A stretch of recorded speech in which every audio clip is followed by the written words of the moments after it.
know that there were Muslims in Australia before the Europeans actually came and invaded Australia.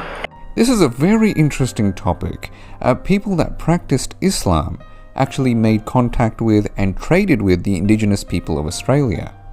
This over here is northwestern Australia, and all of this is Indonesia.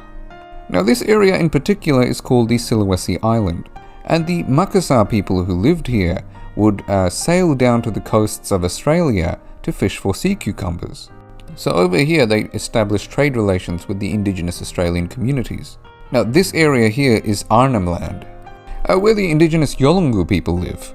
And there we can find indigenous art depicting the fishing boats that the Makassar would use.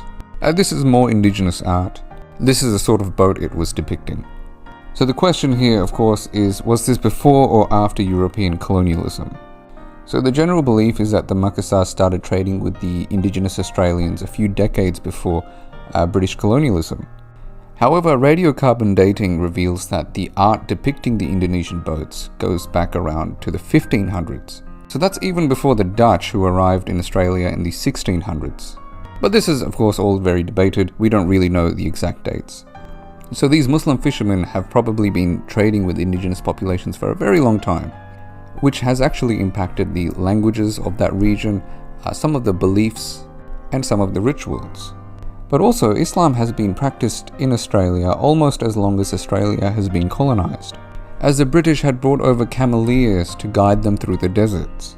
Many people from the land that is now Afghanistan, Pakistan, India were brought over, and much of this population was Muslim. This here is the first mosque in Australia built by the cameleers. Still manages to stand today.